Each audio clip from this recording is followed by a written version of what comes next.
All right, guys, we are live today at the Frederickson Health Solutions podcast/video series. We're going to be interviewing healthcare practitioners with an interest in health optimization, anywhere from sports performance, injury prevention, healing from a chronic disease, helping with total overall health. We're going to dive into. So if you're interested in this, let us know. Today we have a very exciting guest. We have Dr. Frank Bodnar from the Nutrient Fix. And we're going to go ahead and just let Frank describe his background, his bio, and we're going to talk a lot about stress and anxiety. And I think it's kind of a great topic with everything going on today. So Dr. Frank, thanks for coming on today, man. I appreciate it.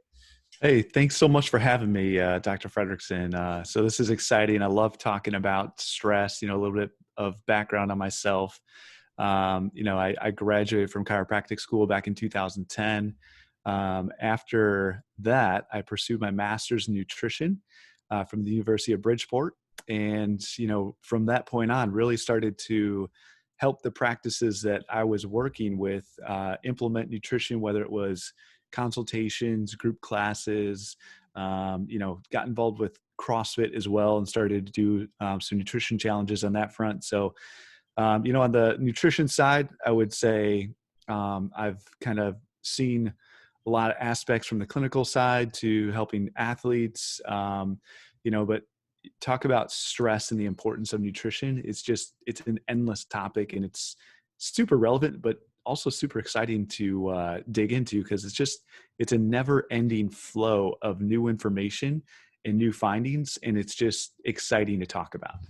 Right. Well, we appreciate you coming on. We've worked together for 2.5 years now. It's something like that, and you've always been a wealth of knowledge to me. Every time I have a question, you're always spot on with the research. And I just think this topic is, like we just talked about earlier, we probably should have recorded it, but 60 to 70%, of healthcare practitioners, especially chiropractors, are out of business or they've lost a significant amount of patients.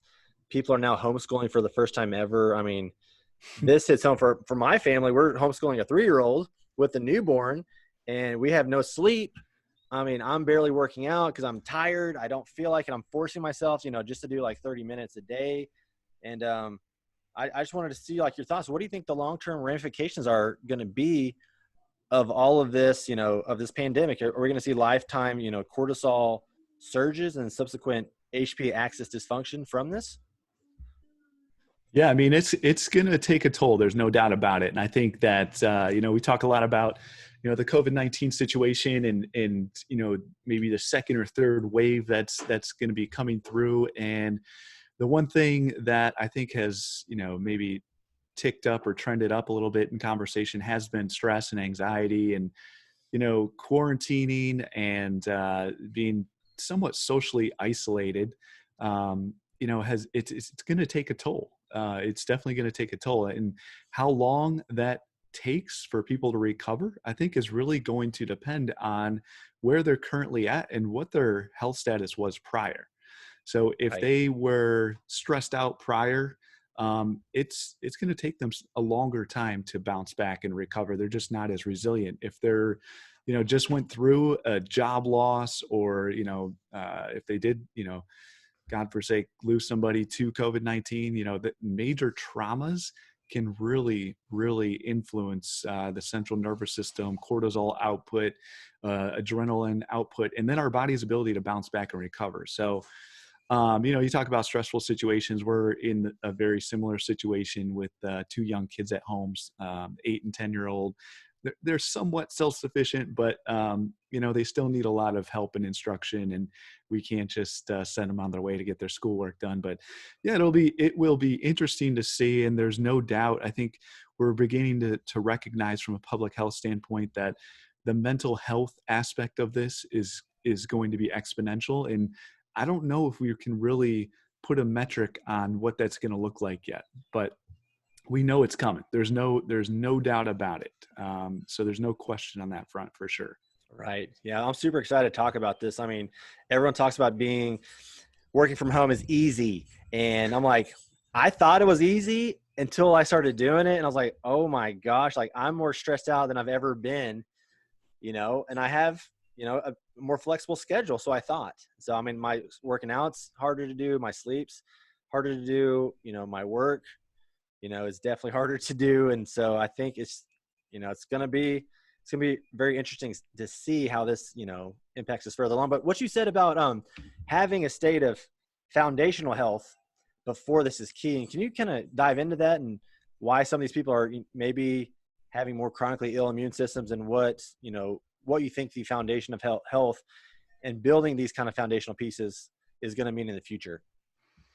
Yeah. So, I mean, foundational health really is where it all starts, right? So that's sort of our rock bed to build anything off of when it comes to health. So if we want to, lose weight, if we want to build muscle, if we want to build a stronger immune system or more robust cardiovascular system, or be more resilient to avoid pain or bounce back from a condition that causes pain, it all starts with your body's ability to use what it has available, right? And when we're in a state of stress, and when our body is in that fight or flight mode or on high alert, other things take priority. And basically what happens is your body goes into survival mode, so to speak, and it will prioritize maybe the storage of certain nutrients, or retention of water, or glucose, or go into energy storage mode in anticipation of having to endure future stresses, right? So Right. we talk, you're if you're if you're coming up on a famine, so to speak, and that you're not going to have the ability to grow crops, the next 2 seasons, what you're going to do is not only grow as much as you can in that season, but you're going to want to, build bigger barns to load up and maybe buy some extra from the surrounding farms to get ready for those droughts or those famines, and have enough to feed your cattle and your family and everybody that you employ. So your body does a similar thing. Like, your body has the ability to adapt, has the ability to respond in a way that makes survival advantageous. But in that same, on the flip side, it's going to neglect other things. So other things start to take a back seat. And so some of those things may be immune function, like we said, like you kind of hinted at that. So, it may not prioritize a innate immune response. And what I mean by innate immune response, for people that may be a little bit unaware, is just the first line defense that our body puts out to kill foreign invaders, to repair barriers that may be damaged or not functioning properly. But it's not going to prioritize those functions as highly as just being in a state of survival. And then you could talk about, all the mechanisms and signals involved in the adaptive immune response too. But I don't have a study offhand to cite, but I would say that there's probably a high correlation between, or we could probably go to PubMed or Google and find a study that would show us there's a high correlation between stress and probably an autoimmune disorder or response in the body. And there's a myriad of reasons and interconnections, between that statement, but it makes a lot of sense when we think about kind of that survival and adaptation response that takes place and what our body begins to prioritize when we're under stress. Right. So, that's amazing. And I think what you're trying to say is, in some aspects, is metabolic reserve, and, building, these, building a reserve for when something happens, you're able to fight off without depleting key nutrients, without depleting, mucosa linings, with, keeping your defense systems intact. And that that famine, building those reserves. I thought that was a great analogy for that. And so have you read Dr. Sapolsky's book, Why Zebras Don't Get Ulcers? I've actually read snippets. I've never sat down and read it cover to cover. I did actually get to hear him speak at an IFM conference, and, he's obviously a brilliant guy, but he's got a great sense of humor as well. And, but yeah, no, I mean, I definitely feel free to share some insights on that. Cause I think it's obviously extremely relevant. Right. Well, I'm not going to steal your thunder, but he just kind of goes into, if we're a lion in the Serengeti and we're or no, for an antelope and we're getting chased by a lion, we're going to have a certain amount of stress hormones, right? And so we need to get our fight or flight response needs to be activated quickly. And then as soon as that lion's not chasing us anymore, it needs to quickly die down. But would you say that we're kind of like the antelopes right now? We're getting chased by lions, whatever it may be, stress, time constraints, sleep, and we don't have ways to shut down these, acute responses to stress that go on for long term. Yeah, absolutely. And the weird thing about stress, and I think kind of the conundrum that we find ourselves in is that, we're not being chased by a lion, right? We're not at risk of stepping outside our door and losing our life immediately, but perceived stress is extremely high for all of us. And so, that can be, you know, just if we think about the economy, for a lot of us, that can be a stressor. If we think about risk of infection, for a lot of us, that can be a stressor. If we think about, for the extroverts out there, how long it's going to be before I can connect with, my people again and have some face-to-face interaction and get that human connection that we need, that can be a huge point of stress for so many people. And our body responds the same way as if we are that antelope being chased by that lion. So even though, we're not going to lose our lives by looking or hearing a news story about the economy, we get that same increase in cortisol. We get that same release of, adrenaline, and we get the same physiological responses that occur in our body. And we're seeing that on a regular basis. Like we can't get away from it right now. And that's part of the problem. We just Right. can't get a break. And what we need to retain that metabolic reserve that you talked about and, retain those stores in our bodies, we need a break. We need a period of rest. And if we don't get that, we don't have the ability to fully recover. And I think it just compounds over time.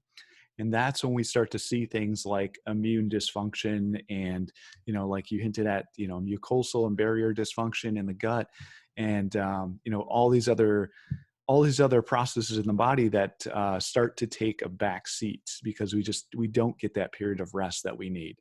Right. Well, man, I think this is a perfect segue to for anyone who's watching on video to kind of key in and go into the screen that you're sharing. And so I would like for you to just kind of explain kind of the four key stressors you have on there. You've already described most of them. And I think people just need to understand that there are more than just, more than just anxiety. There's more than just sleep. There's this compound effect to all of these different things. So could you just kind of, outline those in your PowerPoint right through here and kind of go over the stress response and maybe go over some ways that we can start to relieve this?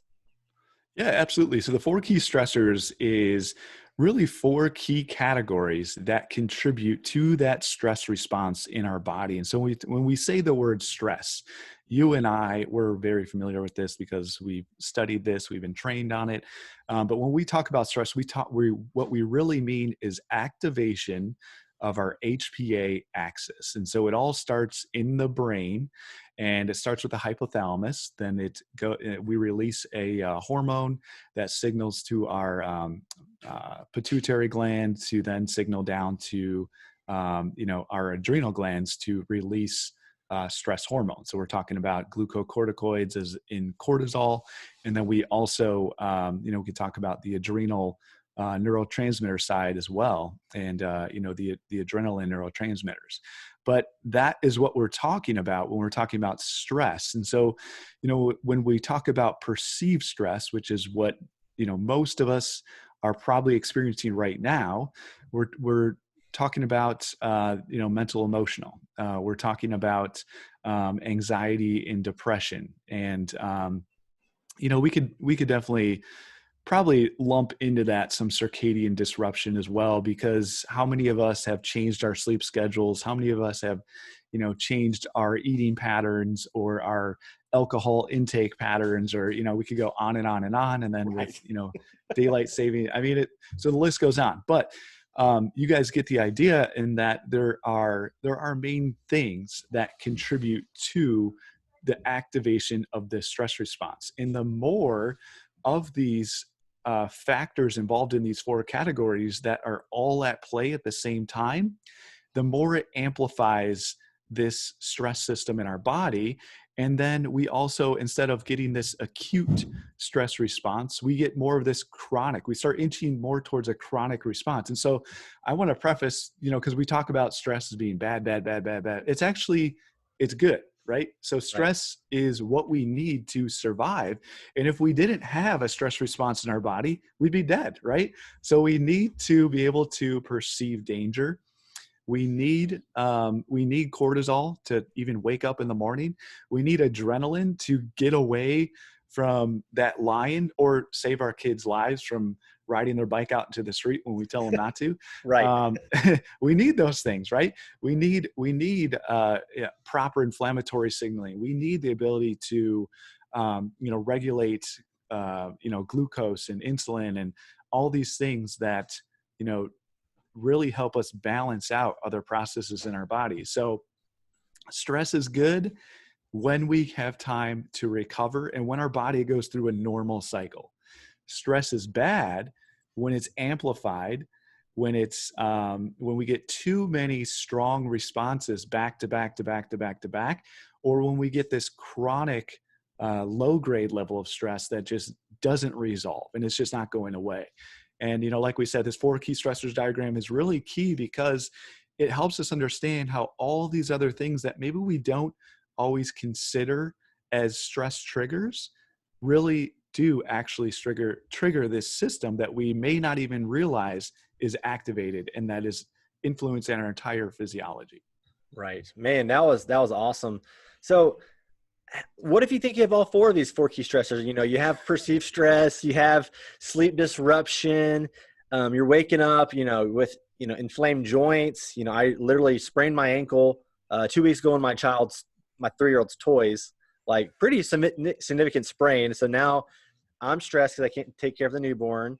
I probably have some blood sugar issues. I probably have all 4 key things. But for anyone who's, just new to this, how do you start to know, like, hey, I'm starting to get stressed, and are there any tools, maybe like heart rate variability or just a glucose or, blood sugar monitors? Like, what can we do to monitor these, or maybe even a sleep monitor?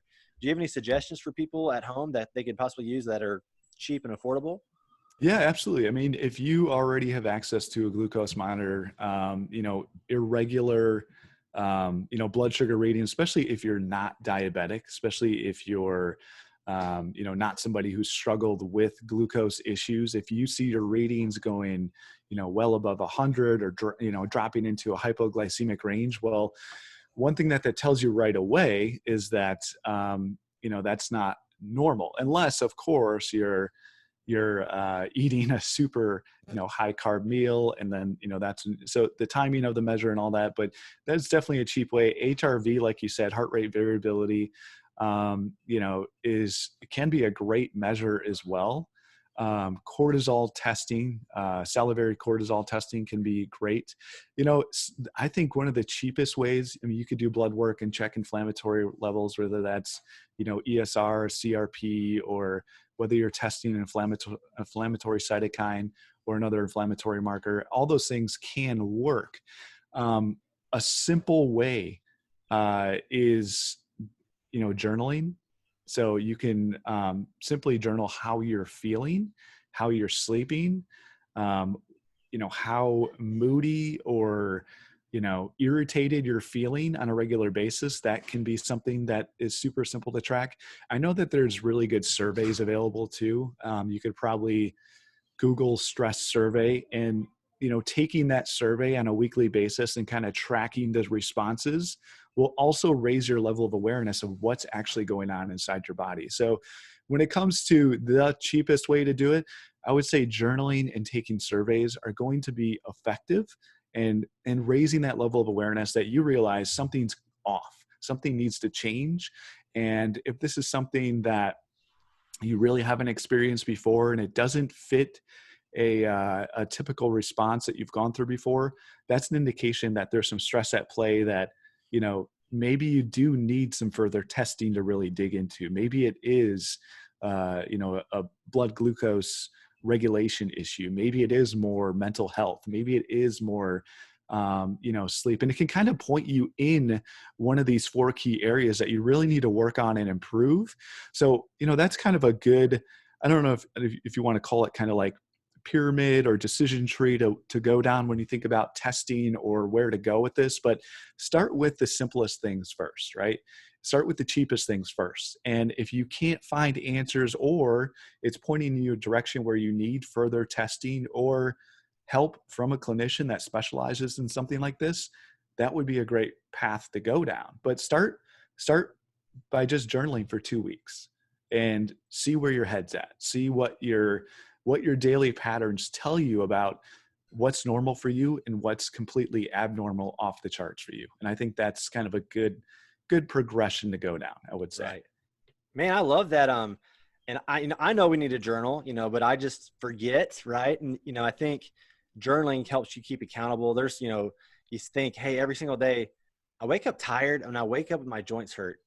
But then you can't really quantify, say, what did I eat the day before? What did I do the day before to do this? But if you're journaling, you can go back and cross check, say, hey, I ate gluten. That's why I'm having this pain. Or I ate this, or I ate a high carb meal. And I think, I'm probably gonna start journaling after today, just because we can't remember everything that happens in a certain day. And, certainly with our stressed out brains and all the cortisol that's, surging as it is right now, it's, I think journaling is just one of those great ways to say, hey, look, I'm identifying some ways. And then if you identify every single day, I'm still having joint pain, or I'm still having, excruciating workout soreness, and I shouldn't be, maybe it's probably, time to go see a healthcare practitioner. Say, hey, maybe I need to run some tests. Something's not right. I'm journaling this. I know what's going on.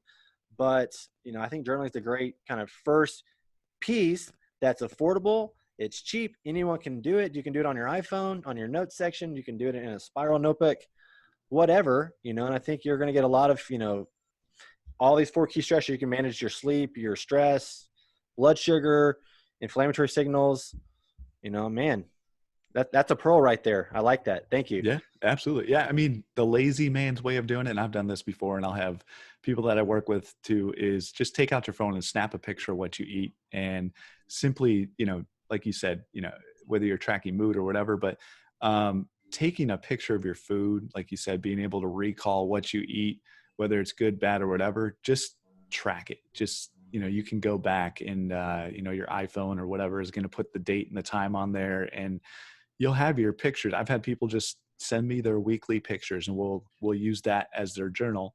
And you got to make it as easy as possible too. So if you're making it super complex, or you're, trying to go through this just really maze of an assessment or something, you're not going to stick with it very long. So in order to actually get through it for a week or 2 weeks, it's got to be super easy, foolproof. Make it fun too. I mean, most of us are on our phones anyways, and we're taking food pictures anyways. So it's probably the easiest way to track and, get some objective feedback on what you're actually putting in your body. Right. And man, I have so many questions now from kind of your explanation of this. And just a quick question. I get asked this a lot, is for blood sugar regulation. A lot of people will measure their fasting blood glucose right when they wake up. And I've read that there's a dawn effect. So sometimes your blood sugar might be a little bit more elevated because you might have more cortisol, or you should have more cortisol that first kind of 0 to 60 minutes, right? And so do you have any thoughts on the dawn effect, and when people should, maybe if they are checking their blood glucose, like what would be the best time to do that? Yeah, I mean, so the best time is probably going to be, like you said, closer to mid-afternoon, definitely, away from a meal, a couple hours away from a meal at least. But you're exactly right. I mean, if we mapped out, if we took out a diagram of that normal cortisol response in the morning, it climbs first thing in the morning. Those first 30 minutes, it's going to be increased because cortisol is an energy releasing hormone, and that's a good thing, right? We need to wake up, we need to get some quick energy going, and we want to be alert, and cortisol definitely helps us do that, and we need that. Then it begins to decrease and decline throughout the day. So right around noon, we're going to start seeing that downward decline in slope, or we should. Of course, in some people where it's chronically elevated or amplified, it's not going to, be within that normal range or that normal pattern. But yeah, I mean, that's a really good insight. So, and, there are studies that show that people with elevated cortisol responses are going to have, elevated glucose levels because of that. And it can be in a pre-diabetic or diabetic range, but it doesn't necessarily mean that you have diabetes. It can be due to this stress response that's going on in your body. So I would completely agree with that. If you're going to go to the glucose measurement route, make sure that, number one, it's consistently retested at the same time that you originally took that test. And be aware of other hormones involved, other things at play, especially when it comes to stress. And you definitely don't want to test it at a time where it's going to be skewed just by where your cortisol normally should be and the glucose that's going to be released because of that. Right. And I have a couple more questions on that, but I want to kind of go through the 4 key stressors. And so heart rate variability, athletes talk about this all the time. I used to measure, my heart rate as soon as I woke up. And when I was doing competitive triathlons, like I was down to I'm not even kidding, 25, 27 beats per minute. Wow. Like I was almost having bradycardia, right? So, but I was so efficient, my cardiac output, I went to doctors and they're like, nope, and I was training pretty hard and I always have had a kind of a bigger body type. But when I was doing all the running and all the cycling and swimming, my heart rate just got down low. And it was weird. I could just be sitting there and I'd fall asleep because my heart rate was so low. But so now, I'm hovering around to 45. And back when I was doing a lot of competitive CrossFit, I would measure it every day. And if I was 45, the next day I'm 55, I was always told, hey, that day, something's going on with your nervous system. Something's going on with your HPA axis. Today's probably a good day. You should rest and recover. Is that kind of what you think about heart rate variability, or do you have a different way to analyze it? No, I mean, I am pro HRV. I think it's a great measure. So I haven't done a deep dive in the research on how HRV exactly correlates with cortisol responses in the body, but I think that there can be they're both good independent measures on their own and then also together. And so, like you said, HRV, for people who are unfamiliar, it's a great measure of really your nervous system function and the stress response in your nervous system. And so that doesn't always align with the physiological response of cortisol.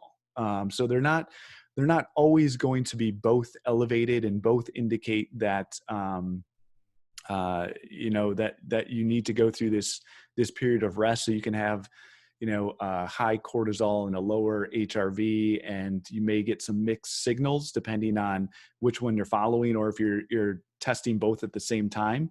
But in response to physical task-based stressors, I think HRV actually holds more weight. And I think when it comes to fatigue, when it comes to the physical nature of our body, an indication that we should rest our body physically, HRV, I think, actually is probably a better measure than cortisol. I think when it comes to perceived stress, when it comes to mental health, when it comes to maybe some of these covert stressors that maybe we're not as aware of because we're not going through a major training cycle or things like that, I think cortisol may actually be, maybe a better marker or, bio measure in that regard. Both together, I think both give us a good measure of where the body's at. And, they're not directly correlated or linked, or they're not always going to follow a similar pattern. In some circumstances they can, and in some circumstances they definitely won't. But I think when it comes to exercise and recovery, HRV can be a great measure in determining, like you said, should this be a heavy day for me? Should this be a long cardio day for me? Should this be a active recovery day for me?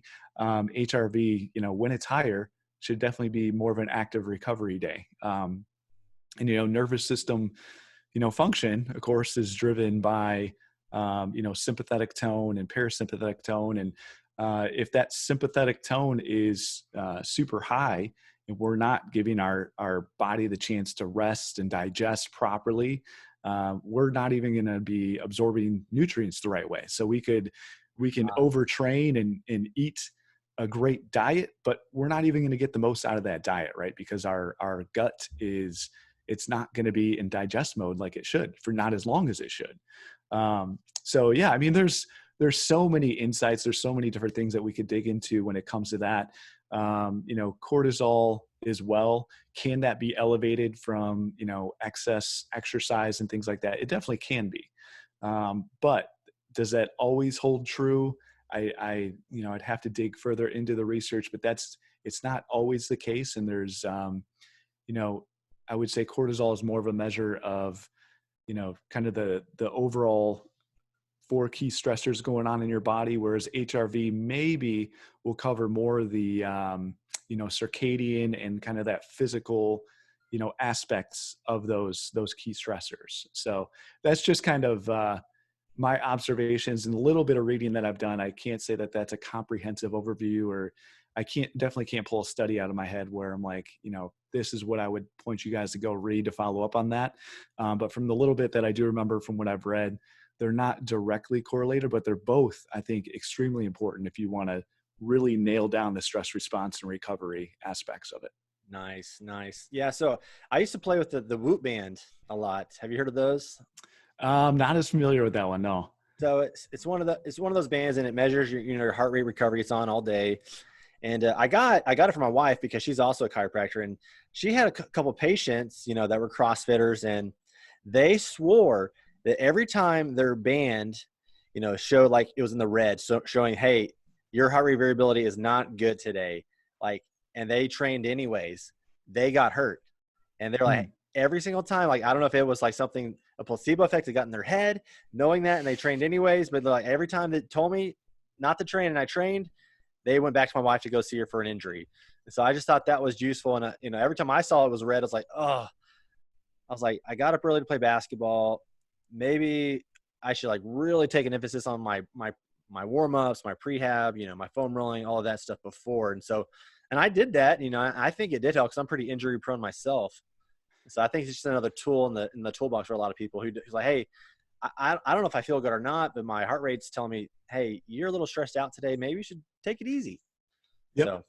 Yeah, absolutely. I think the best thing that we can do, no matter what route we choose to do, is to track and measure, right? So it doesn't, ultimately, if it's HRV or it's cortisol or a combination of both, or it's just simply a survey or a journal, start somewhere and you'll start to notice patterns just like you're talking about. And I think, a lot of people will track, sleep patterns in a similar way with, HRV devices too. And, or, they'll get an indication of whether they're in REM or non-REM sleep or how long each phase. And, but all those things play a role, and you're exactly right. I mean, if your body is not ready to be as responsive as it should be, your risk of injury is definitely going to go through the roof. And talk about, extended fatigue and need for recovery, you're going to be setting yourself back for sure. Right. And especially if you're doing something very technical like CrossFit or high intensity or powerlifting, where the lift is critical to have form right. Maybe you're a little fatigued, even more fatigued because you're overtrained or tired or stressed. All those things can compound over time. And so I think a lot of people aren't realizing that. And I think it's, a cheap tool, like journaling that people can do along with the blood glucose. And I want to kind of go over circadian disruption. And a lot of people's routines are off. And we know that getting that set routine day in and day out is going to be key to having, a healthy circadian rhythm. But what are some ways or some tools that you've thought, maybe it's blue light blockers or anything else, but what are some tools that people can do that are, the cheap, free, turning off the TV at a certain time, only using the bedroom for sleep, et cetera? Do you have any thoughts on that?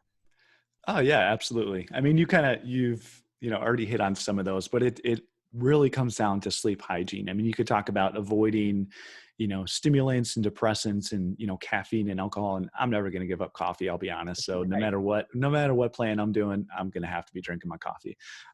So if I get a couple hours less sleep, so be it. I got to have my bean water. But yeah, I mean, sleep hygiene is so important, so underutilized and undervalued. And it's hard though too, right? So you have young children. How often are you interrupted throughout the course of your night? But it plays into this whole stress conversation in that while cortisol is gradually going down later into the day and evening and night, we want that, right? Because it's this energy, helps our body produce energy and alertness. But we want melatonin to start going up. And so like you talked about, things like blue light are going to decrease melatonin production in our body, because it signals that, blue light signals to our, through the suprachiasmatic nucleus, that we're actually, interacting with daylight, or that it is still day outside. And so that's going to set off the signaling to start then elevating cortisol production and decreasing melatonin production. And of course, melatonin is the hormone that we need to start shifting our body into sleep mode.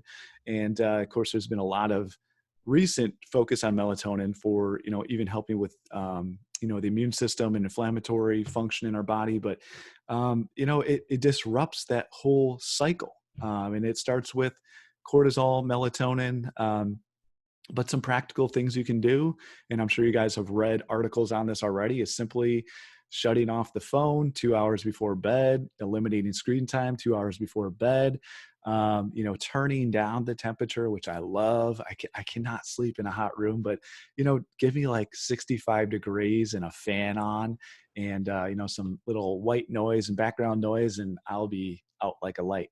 So, having a routine. And it kind of starts with the routine, I think, is the simplest thing to set up. So start with your routine, figure out what you need temperature wise. Cooler is typically a little bit better, lowering that body temperature. Avoiding blue light is definitely good.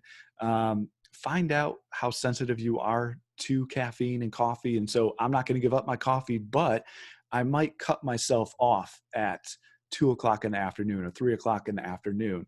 And then trying to balance that with the rhythm and the pattern of when your kids go to sleep and things like that. And that, of course, that's the $1 million challenge, right? As parents, like if we could just get our kids to bed and have an hour of alone time with our spouse, that would be amazing. But it doesn't always happen.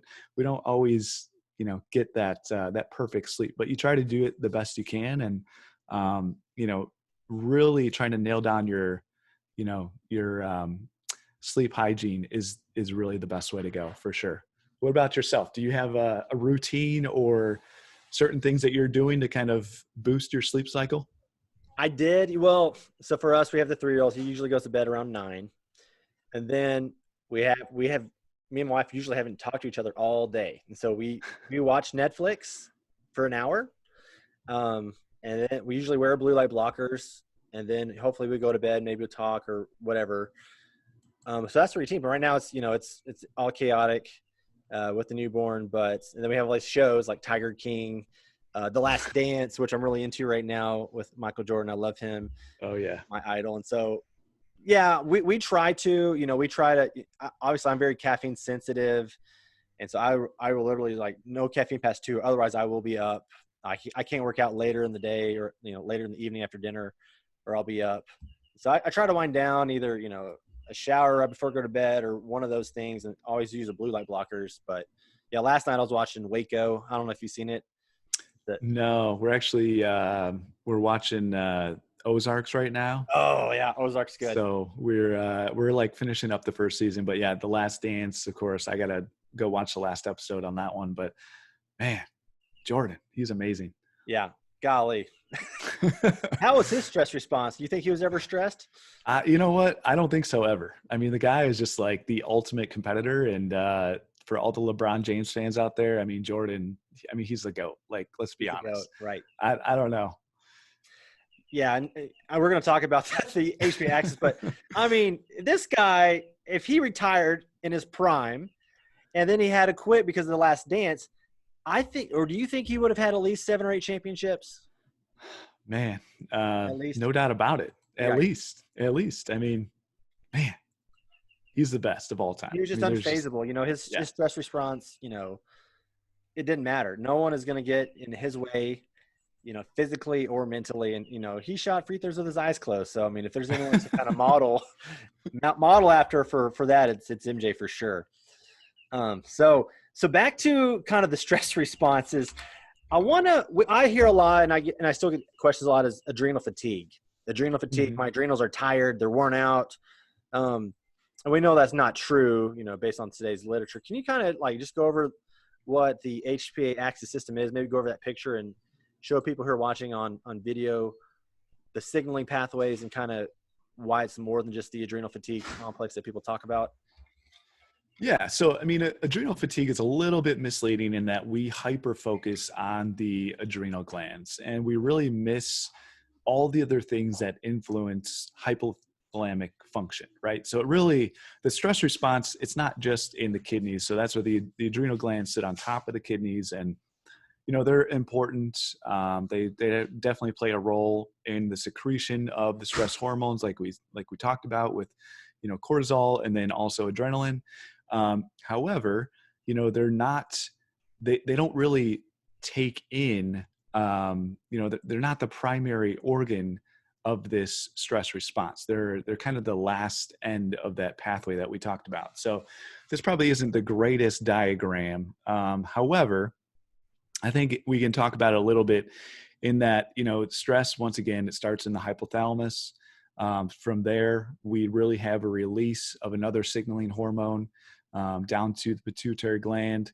And, from there, that's where we get the signaling down to our adrenal gland. So when people use the term adrenal fatigue, so we've talked about, this amplified stress response on kind of the front half of this, and that's like this hyper, almost like excitable state, almost like this state where you're wired and you can't sleep, but maybe you're still feeling tired. So like a wired and tired type response in the body. When we talk about adrenal fatigue, we're really talking about someone who is kind of burnt out. So they're almost the opposite, where they've been in this amplified response for so long that hypothalamus is pumping out those signals to then go down to the pituitary gland, to then go, down and send that cascade and that signaling all the way down to the adrenal gland. But we're kind of tapped out on that metabolic reserve is the best way that I would put it. So instead of adrenal fatigue, think of emptying those barns that are full of all that food that we're going to store, right? To keep our farm going, our operation going. We're completely wiped out and depleted, and we have no gas left in the tank, so to speak. So it's not really an issue with the adrenal gland. It's the whole process along the way. So it's the 4 key stressors, right? So we can go back to that diagram and we start to evaluate, where do we start in this picture? Where's the first place that you as an individual needs to start working on? Where's the lowest hanging fruit? What's the cheapest way to attack this? And then we start going down the line and tackling each of these 4 areas. But it's kind of misleading in that, adrenal fatigue for the longest time. And so symptomatic wise, before I get into that, symptomatic wise, what we'll see in a person who has adrenal fatigue is maybe more towards depression, fatigue, obviously lack of energy, lack of motivation.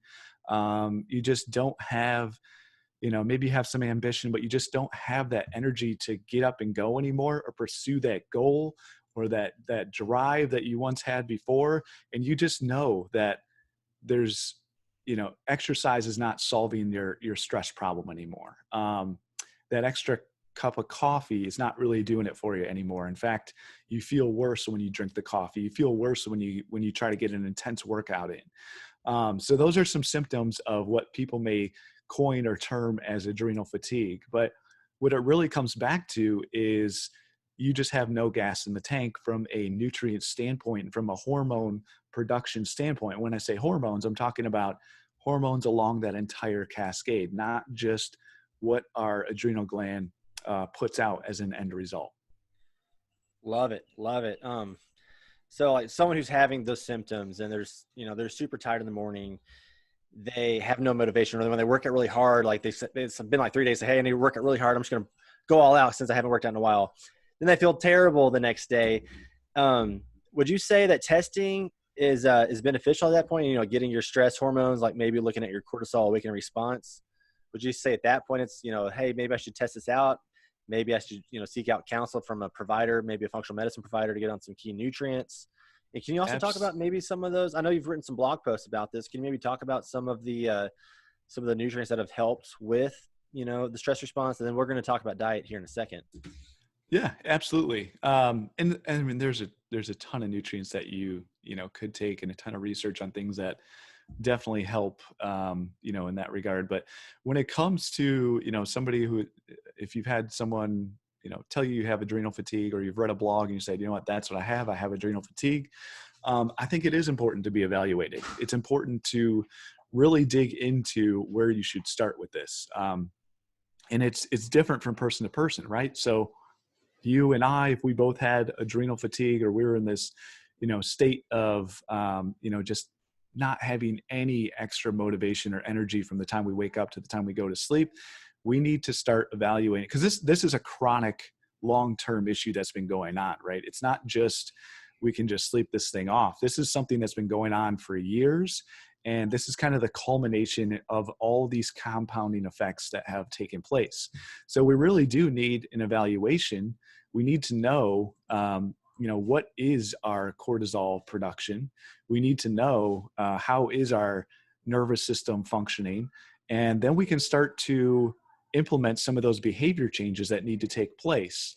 And from a nutrient perspective, there's so many things that you can do that will help you improve your sleep, that will help you, with your cortisol response. And, for people that are in that adrenal fatigue state, it may not be, lowering cortisol, but it may just be, I need more B vitamins to help with, hormone production, even in the hypothalamus.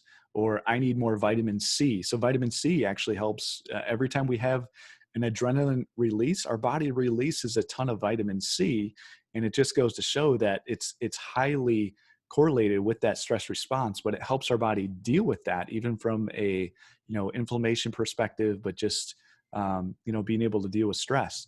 So I mean, you could go down the line: vitamin C, vitamin D, all these different things, and one category of nutrients that I think are really key are adaptogens. And they're a little bit, probably not as popular or talked about, because they do so many different things in the body. And so some things that come to mind, maybe ashwagandha or bacopa. I mean, you could probably help me out, but there's a laundry list of all these different things that we can take. Phosphatidylserine.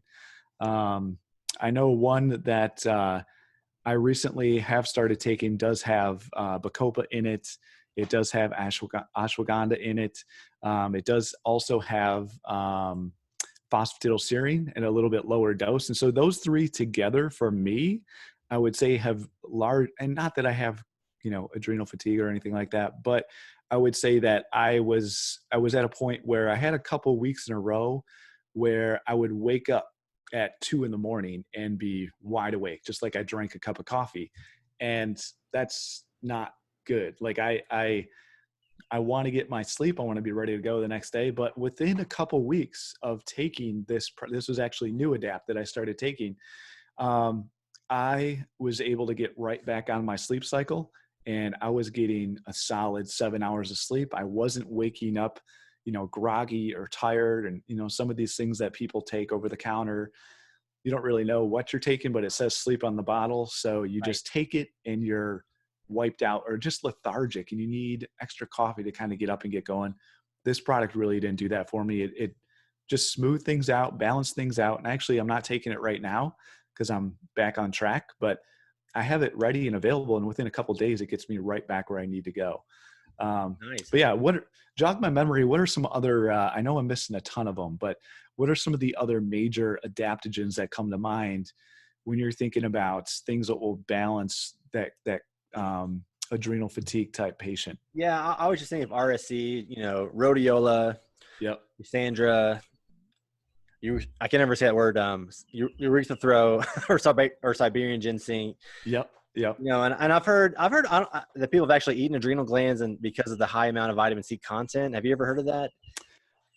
Yeah, and I think the research on some of the glandulars, I don't know how high quality or, I can't really comment too much on that, but yeah, maybe it's more the nutrients in the adrenal and in the glandulars that's actually offering some of that benefit. But yeah, I mean, is that appropriate for some people? If they're getting results or have taken a product with that in the past, then absolutely keep taking that. But when it comes to a glandular, what I would recommend for people is that they really consult a clinician, somebody that has the ability to test and then retest and reevaluate and help them navigate some of those changes that are going on in their body, and then also navigate the response to that product as well. Because like we said, it may not be, there's other options out there, but you have to figure out what your body responds best to. And if you're not really sure what it's doing to your body or what you should be looking for in a response, you really should have a clinician that's familiar with the science of those studies and what to look for in response to that to help you navigate that change as well. Right. And I love that, it all goes back to, test, don't guess. There's so many over-the-counter supplements today that say sleep or energy or this or that. And you really you gotta know what you're doing. You gotta be able to, decipher a label, look at minerals, but also look at the type of minerals. You need to know what fillers are in there. And I like that you mentioned that product, New Adapt. So you take New Adapt before you go to bed? Is that So what I'll you take do? it. Yeah. So the thing that I really like about it is I don't have to load up on a lot of capsules. It's a 2 capsule dose to get to the full strength of it. When I take it is usually when I start my kind of wind down routine for going to sleep. And so if my goal is I want to be asleep by 10 o'clock, I'll take the 2 caps at 8 o'clock.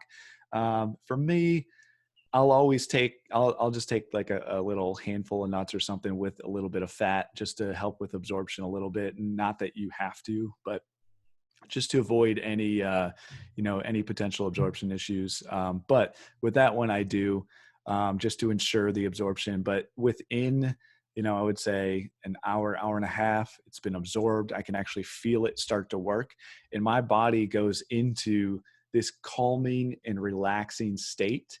And as long as I'm not, going overboard on the, being on my phone or screen time or things like that, I can, nail down my routine. I know exactly when I'm going to fall asleep. And it's that alone is like an anxiety reducer for me. Right. I don't know about you, but I'm like, I know I'm going to be asleep by 10. I know I'm going to get X amount of hours of sleep. I can wake up and knock out this workout in the morning because I know I'm going to be fresh and ready to go. And it helps me set up my whole week. And, it's great. I love being able to have that confidence in my sleep routine because it sets up the rest of the day. So, but that's been my product champ, if you will, and something that's, helped me just normalize my sleep. And I would say, stress response in general. And I didn't test, but, I've been paying attention to how I feel when I sleep, how I feel when I wake up, what my response has been throughout the day as far as, energy highs and lows and kind of that 2 o'clock feeling. I don't need my 5-hour energy. I can back off on my coffee and I still am awake and alert and ready to go throughout the afternoon. And that's been really a game changer for me, I would say. Nice. Yeah. So I take that product as well, but I take it in the car. And so it's one of those products Okay. that if I get a lot of time anxiety, running from appointment to appointment. So I'm like, if I'm late or if I'm in traffic, something's altering the course of my day, I literally will take 2. And I don't know if it's placebo or not, Dr. Frank, but I feel relief in about 30 minutes. I don't know. So That's awesome. that's one of the That's products so I take. cool. I also take DHEA sometimes, because that helps balance cortisol. But of course, I've been to a provider. I've gotten this tested. And so we're not saying just take this, without getting some direction and some guidance. I'm actually curious, what did your pattern look like? If you could kind of map it out with, the normal versus where you were at. Yeah. So it's weird. I've done 2. And probably like within a year. The first time I was good. I didn't really have too much stress. The second time I'd really ramped up a lot of work activity, and you could see it in my first 60 minutes of cortisol. I was like super high, like through the roof high, and then I crashed. It was like I woke up screaming, so I was like, wow. And then it, really showed like my adrenals were tanking and weren't producing enough cortisol. So I need to, probably should meditate, take more time to myself, get outside more, get better sleep, probably journal. And so, yeah, I need to work on it. I am taking a few adrenal products like we mentioned to help with that. But yeah, my adrenals, I was surprised that it had changed that much over the course of 6 months, which was interesting.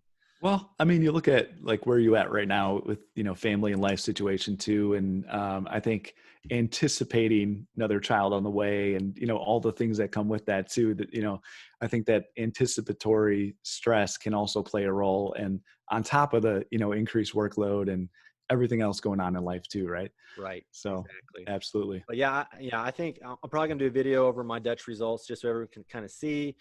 And I'll kind of, link to that later. But so I want to talk, I know we don't have too much time, but I want to talk about diet with you because you did a fantastic webinar on keto.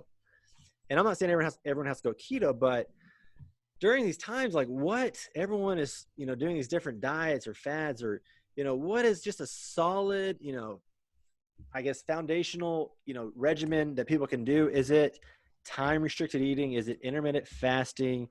Is it adhering to more of a low carb type lifestyle? Can you kind of go through some different diets for different types of people?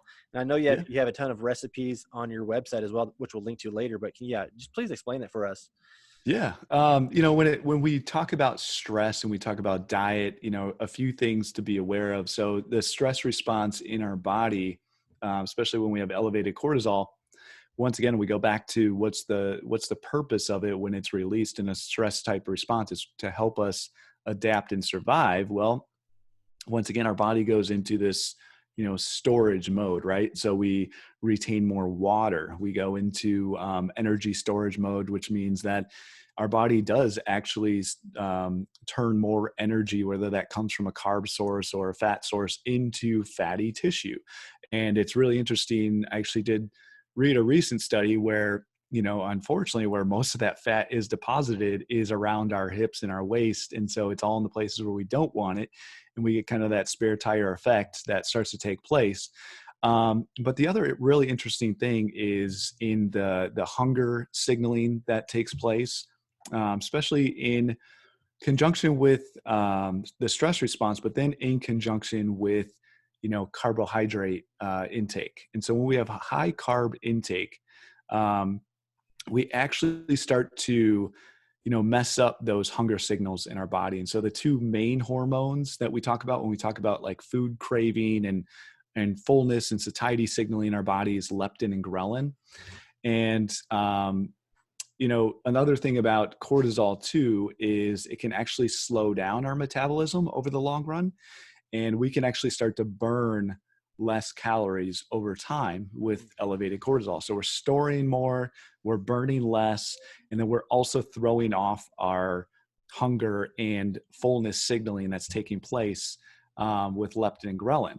So ghrelin is really this hunger hormone, and it's produced in our gut, and it basically signals to our brain that like we're ready to eat. So before we eat, ghrelin is off the charts high.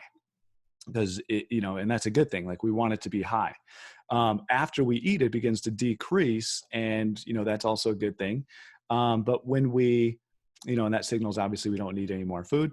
But when we eat a high carb diet, it influences that ghrelin or hunger signaling, and it doesn't really lower it to the same level that a high fat diet does or a high protein diet does. And so that's really interesting. When you think about some of those cravings that we get when we're stressed out, it's not for, maybe it's for some high fatty food, but really it's like it's the fried stuff. It's the comfort food. It's the high reward, food that we crave. But we also crave sweets as well. We want those things that, once again, give us immediate feel good responses. But that's not good for our hunger signaling. That's not good for our satiety signaling. And, leptin on the other side kind of balances out, that fullness or satiety signaling as well. And high carb diets influence that type of signaling as well. So my recommendation would be, that you lean more towards a lower carb diet. Now, does that mean you have to eat keto? It doesn't. But should it be something that maybe you want to try or should consider?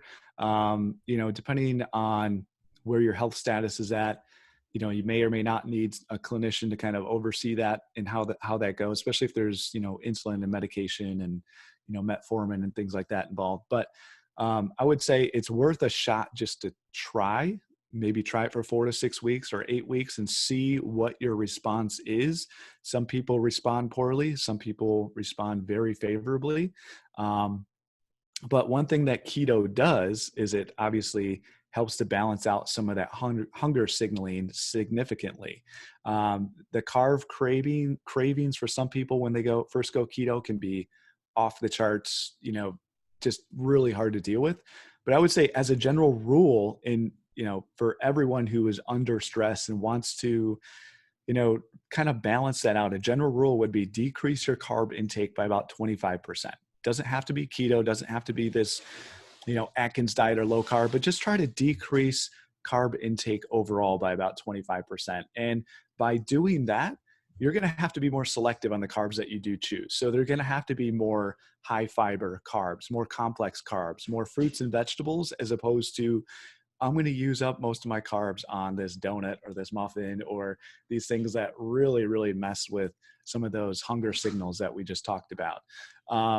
So if I had to pick one diet, and I would say, follow this as a template for people that are stressed out, I would say more towards a Mediterranean or a paleo diet to be on the safe side and kind of meet the middle ground where most people are at, and a good template just to follow or shoot for. And I would say that will give you the nutrient density that you need, a decent amount of fat, very low processed carbs in general, and an abundance of protein and other raw materials that we need to really get into proper stress responses, health and fruits and vegetable density that's good for the gut, and everything else that sets you up for.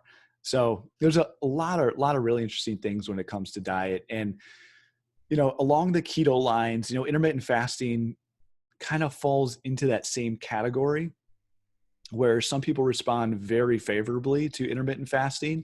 And so when I say intermittent fasting, there's a few different definitions that people use. Some people may use them interchangeably with time restricted eating.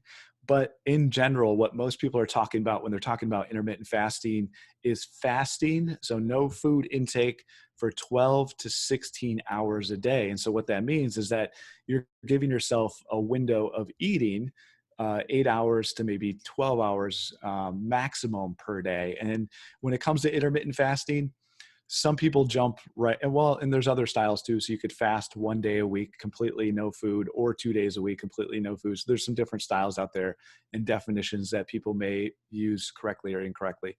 But what I would say is if you're going towards intermittent fasting, there's a lot of really good research on it. Start out on the easier side of things. Don't jump into an extreme fast. Don't jump into a 2-day fast if you've never done it before. Don't jump into 16 hours a day of fasting if you've never done, any sort of fasting before. Most likely it's going to be an extreme response, maybe something that's uncomfortable or actually increases the cortisol response in your body. And you might find out you don't respond very well to that at all. So as a rule of thumb, ease into it. Follow a simpler guideline, something that's not as strict to adhere to in the beginning, and make it fun. So then you actually keep doing it, and you don't end up stressing yourself out more in the process of doing that. So that's kind of a super long-winded answer to your question, but there's so much there to kind of unpack and dig into. Oh, I know. And so for anyone listening to this, I've linked to Dr. Frank's complete keto webinar on my YouTube channel. Go and check that out. It's fantastic. And so for me personally, intermittent fasting, I haven't done it my whole life. I've heard about it from all the, practitioners and bloggers out there. And I always thought I needed to have that meal first thing when I wake up. I need to have protein, 30 grams protein, between 0 and 30 minutes. That's what I did. And so now, I'm finding that my schedule is a little bit more relaxed.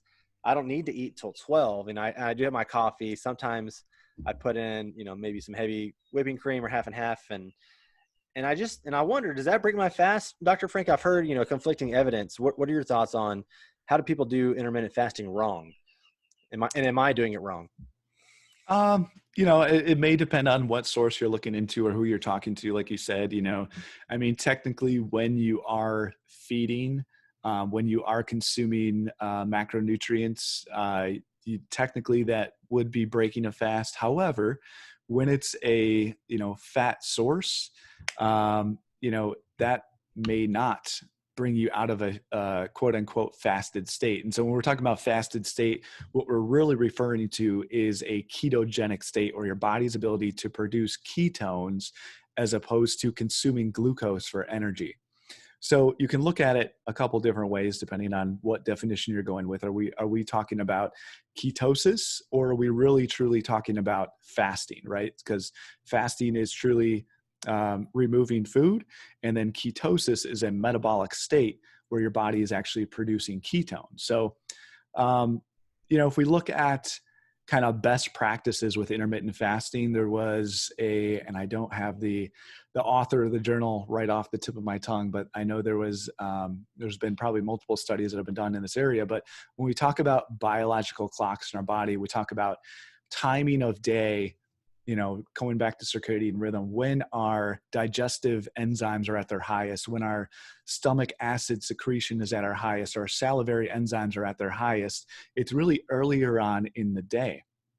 And so you think about maybe the best window to practice your fasting or, remove feeding would be later in the day, especially in the evening.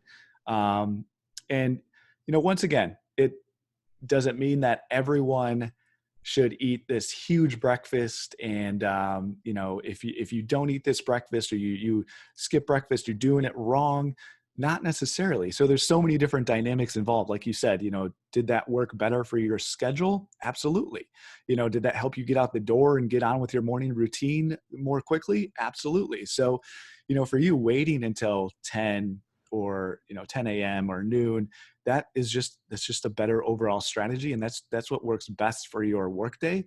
But I would say that to really understand what boundaries you're putting on your intermittent fasting routine, and what that actually means in terms of what's happening in your body. So if you say you're fasting 12 hours a day, but you're actually consuming macronutrients 14 hours a day, it can kind of give you this false sense of security that you're doing this really good thing for your body. So then therefore you can overconsume later on in the day or on the weekend, or kind of, lulling yourself into this false sense of security. So I would say for people that are going to try this, try to stick to, a strict fasting time period when you set that up, whether that's 12 hours or 10 hours or, whatever it is, easing in towards that maybe 14 to 16 hour fast or whatever it may be. But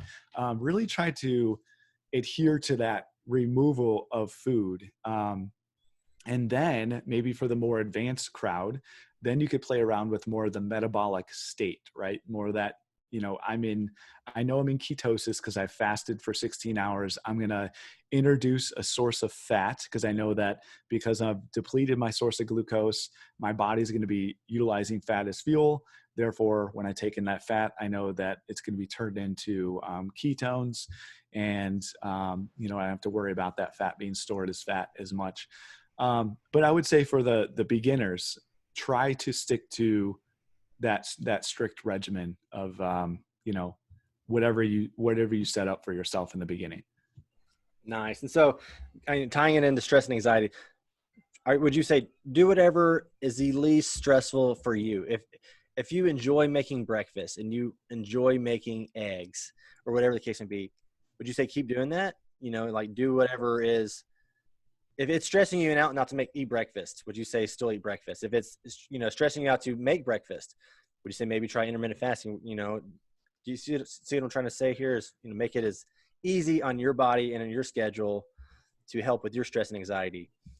Yeah, absolutely. I mean, you have to make it easy. Otherwise, we just know that, we're not going to stick with it. I mean, we can endure tough things for a short amount of time or things that are not enjoyable for a short amount of time. But over the long run, if we really want to set ourselves up for long-term success, we have to make it fun. We have to make it as easy as possible. And, that may fluctuate and change over the season of life. It may change with your job. It may change with, the age of your children and the food prep that goes involved with feeding your family and other things like that. So there are things to consider. And, if you're the one that's responsible for breakfast in the morning for your family, and the easiest and quickest way for you to accomplish that is to make a dozen eggs, and then you're out of the house with your 4 or 5 and you leave the rest of your family or whatever it may be. Yeah, I mean, you have to consider all those things. And, just because a elite, expert level doctor, podcaster, YouTuber, whatever talks about one specific method, it doesn't always mean that that's what you need to start out doing. So, once again, I always go back to, it's always good to have a clinician or a coach, somebody from an outside perspective, get another set of eyes on things and help you kind of think clearly. Because sometimes we're cruising in our car, we're listening to that podcast, we get motivated, we're inspired, we're like, okay, I'm going to do this thing, I'm going in all the way. And we jump in to the deep end of that pool, not knowing how to swim yet. And then before we know it, we're calling for help to get out, right? And we're never going to go back and try that again because that was a traumatic experience. Well, it doesn't always have to be that way. We can kind of dip our toe in the water, understand what we're getting into before we dive in, learn how to swim, learn how to, navigate the deep end of the pool before we get there. And that will set us up to enjoy the experience for the long term and hopefully stick with it for the long term. Because ultimately that's the goal. I mean, it's fun to experiment, but ultimately if we want to get the results from intermittent fasting, just like everything else, we have to adhere to that long term. And that's really where, we see the, progression that we see with these miraculous cases with diabetes and insulin, resistance and, chronic health conditions really make those changes. It takes years. It takes years to make those changes. And there's going to be ups and downs along the way, but we got to make it as easy as possible for ourselves as well. Nice. I love that. I love that explanation.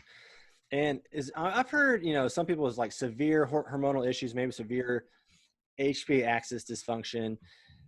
Sometimes I've heard maybe intermittent fasting might not be beneficial for them because, the extreme spikes in blood sugar, the extreme spikes in cortisol. Do you have any thoughts on where intermittent fasting may be not indicated? Yeah. I would say if somebody is already, running in that, and this is where, once again, it comes in handy to know kind of what your cortisol pattern is and where you're currently at. So whether that's a diurnal test or a, cortisol awakening response, where are you at? Like you said, your initial response was you would shoot up first thing in the morning. Well, is that really the best time then for you to, be in a fasted state? If you find that also contributes to an elevation in cortisol, maybe not, right? Maybe you're a person that should consider adding some more fat and protein within that window to help regulate that response and decrease that cortisol output. So you're exactly right. For some people, a fasted state can be a stressor on the body. And of course, anytime we encounter that stress response, we can get a cortisol release, we can get an adrenaline release, elevation of heart rate variability or whatever that measure is that we're looking for. But yeah, I mean, it can definitely cause an elevation in cortisol. And of course, that can cause some blood glucose dysregulation as well. For some people, it may be increase of blood glucose. Most of the time that happens with the elevated cortisol response. And then as we're coming down, like you said, kind of that crashing response that we can get a hypoglycemic response or a decrease in blood glucose. So it really, for some people, it may take a little bit of trial and error to really hammer that out and find out what works best. But it's good to be aware of that side effect as well. And I know for myself, when I've done intermittent fasting in the past, I would get into, for the first 10 hours, I was solid. And similar to you, I would kind of skip breakfast, and right about 10, 11 o'clock in the morning is when I would start to eat my first meal. Well, I would hit my 10 o'clock mark and I would start to get jittery and, get a little bit of brain fog and inability to focus. And I had to break it, and I had to go eat so I could, respond properly in a meeting or on a call, or, focus and get that, hour productivity back. So I just found that I had to get something in. And for me, it was a snack of, some mixed nuts, cashews, macadamia nuts, pistachios, some of the healthier nuts. But I had to get something, and it was more high fat, maybe lower protein, but it was enough that where it kind of calmed that response for me a little bit. So, but yeah, it is good to be aware of that. There are some people that they go through that and they don't experience that at all, and they're completely fine, and they can push through it. And then there are other people who, maybe like myself or yourself, that maybe we do need a little bit of a snack, before we get some of those other, carbs and things introduced into our diet. Love it. Love it. So just to kind of recap for everyone listening, we talked about a lot of things, but it really just boils down to managing stress. We talked about blood sugar regulation. We talked about sleep. We talked about perceived stress. We talked about inflammation. We talked about some ways to measure that with heart rate variability, with blood sugar. We also talked about blue light blockers. We talked about maybe meditation for the perceived stress. But really the simplest thing you mentioned today was journaling, and just, making taking that time to journal how you feel after you eat, after you sleep, after you exercise, when your mood's down, when your mood's up. Am I missing anything, Frank? Did we cover, everything that we should tell everyone to optimize their health today? Or I think we covered everything and then some. So yeah. We covered a ton, right? So we kind of did a crash course from top to bottom. And yeah, I mean, I think you hit the nail on the head. Like, start with the simplest thing. And, if you have already gone that route, what's your next step? And if you need some help with that, I'm sure, Dr. Fredrickson or somebody like myself, we can help point you in the right direction or help you ourselves. And we have access to so many different resources, and we could definitely help you guys take that next step. Right. And if you're looking for a provider near you, we have access to providers all over America that we can help you with. If you're looking for one-on-one care from either one of us, we can help with that. But Dr. Frank, thank you so much today for all this information. And I know you have a lot more to say, and I would actually love to do another, probably couple talks with you on various aspects. I'm sure we're going to get a lot of questions today from these. So could you just quickly just tell people like where they can find you, other helpful information as far as maybe your Instagram, your Facebook, and of course all your blog posts that you do are fantastic. Yeah, for sure. So, like you said before, I started what's called the thenutrientfix, and that's just my platform. I am on Instagram. I am on Facebook. I also do have the website where you can download nutrition plans, and you can look into supplements and things like that. So I do one-on-one coaching. I also do group classes. Another thing that I would like to do in the future is actually work with more clinicians and help them, tailor, presentations, educational material to help educate their patients. That's something that I'm just really passionate about. I'm finding that I think I have a heart for education. I just really enjoy digging into a topic and teaching and helping clinicians really master that too as well. Because I think the more that we can help patients and the more that we can help clinicians teach their patients what is actually going on in their body from a physiological standpoint, what they can do about it from a lifestyle medicine and functional medicine standpoint, it really helps empower them to make some changes. And that's really where, seeing that light turn on in the patient's eyes is just, that's really where that passion comes from and where that reward, I think for both of us, that's what we love doing. So, but yeah, connect with me on Instagram, connect with me on Facebook. I'm going to try to do some more free webinars. I don't have one specifically laid out coming up right now, but I am going to talk a little bit about allergies coming up and histamine intolerance and, mast cell degranulation, a little bit of that since we're getting into allergy season. I will continually touch on stress and anxiety, and then, stay tuned for more upcoming topics as well. Awesome. Awesome. Yeah. Just for clinicians listening, and of course, every person listening today, is whenever I have a question, I reach out to Dr. Frank, because the answers you give me, they're not just like you've Googled something, like you've already looked into this previously, but you give me like the research articles, the step-by-step. And it's just so helpful and rewarding when I go out and talk to other clinicians. I mean, if any clinician is looking to collaborate with you on a blog post, on a video, or whatever the case may be, I'm like, reach out to Dr. Frank. I mean, he is going to help you out more than you could ever know. And he's so passionate about the subject, guys, that you're missing out if you haven't looked at his website, looked at his meal plans. I mean, you have meal plans for, what was the thing you offered? It was like a $7 meal plan and the $21 meal plan. Can you go over that a little bit? Yeah, absolutely. So, for the keto webinar that I just did, so I have pre-made meal plans. And so, they're, basically comes down to $1 a day. If you just wanted to try keto for a week, I have a 7-day plan that you can go and purchase and download today. And for the next week, you have all your meals, all your recipes, your shopping list, everything is laid out and done for you. And then there's a 21-day plan, just the same. So that's the $21 plan, but then I can also customize that as well. So I have a program that allows me to customize those plans. If you need more calories, more protein, something doesn't agree with you from a food intolerance standpoint, we can swap out or change the recipe for you. Of course, it does cost a little bit more, but that option is available. And, I've had a few people take me up on that already, and they're on their way. There's also, with my keto plans right now, I'm offering a keto guide. And so if you're starting the keto diet and you're completely green and you don't know where to go, where to get started, this walks you through everything, some of the frequently asked questions, how to test to make sure that you're actually in ketosis,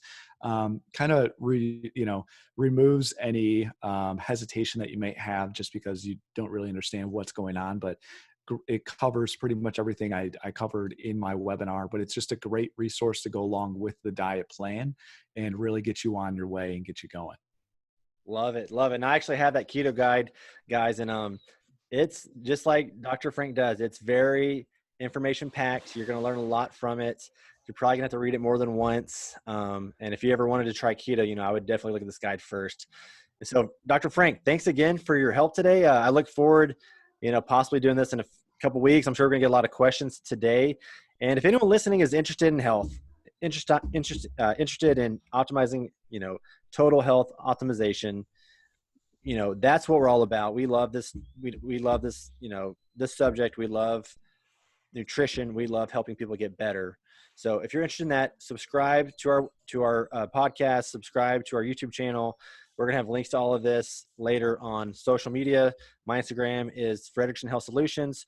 Dr. Frank's is the Nutrient Fix. So thank you again for listening. It's a good Saturday. That's why I have my sunglasses on. So hopefully everyone goes outside and gets some vitamin D. And thank you again, guys, for joining with us today for this stress and anxiety talk. Thank you so much for having me, Dr. Frederickson. All right. My pleasure. Have a great day, Dr. Frank. All right. Thank you.